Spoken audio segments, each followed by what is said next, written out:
The chipped porcelain clock behind the bar ticked a morbid rhythm, each second a hammer blow against the silence of the nearly deserted tavern. Only the low hum of the refrigerator and the occasional drip from a leaky tap fought against it.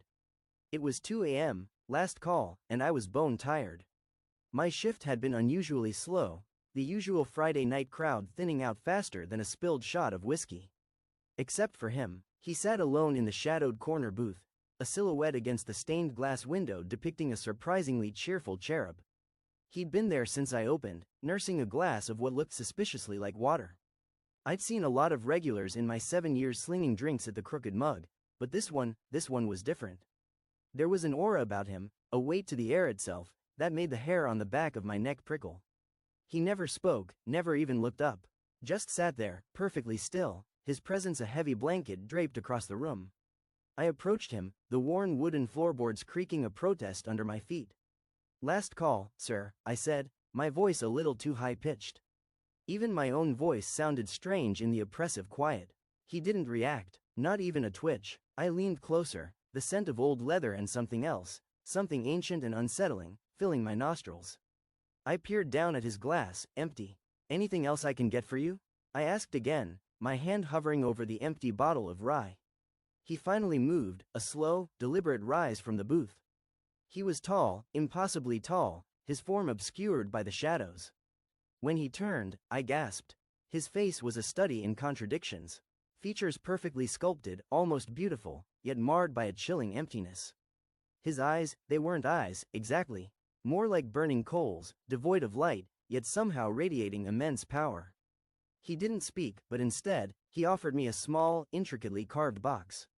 It was made of dark wood, polished to a mirror sheen, and seemed to pulse faintly with an inner light.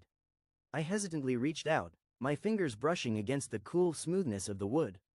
A jolt, like 1,000 tiny needles prickling my skin, shot through my arm.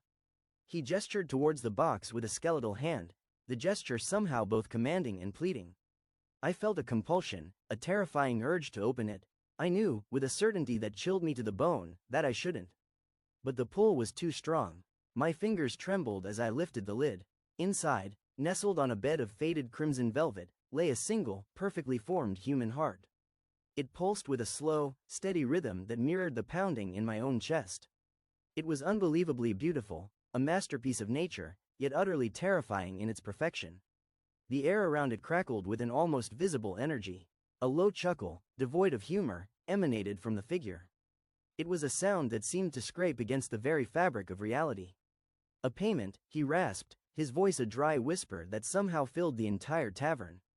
"For services rendered." My mind raced. Services rendered? What services? The only person I'd interacted with all night was him. My gaze drifted to the other empty booths, the scattered napkins, the half-empty glasses. The realization struck me with the force of a physical blow. Every patron, every drink, every conversation from the night had been a payment. He reached out, his fingers long and slender, and gently picked up the heart. The pulsing intensified, its light growing brighter, almost blinding. He looked at me, those coal-like eyes burning into my soul. "You see," he said, his voice gaining strength, "even in the stillness of the night, some of us never rest. And some deals," he paused, his lips curling into the faintest of smiles, "are made long before last call." Panic seized me. I staggered back, knocking over a chair. The sound shattered the oppressive silence, the sound echoing with a horrifying clarity.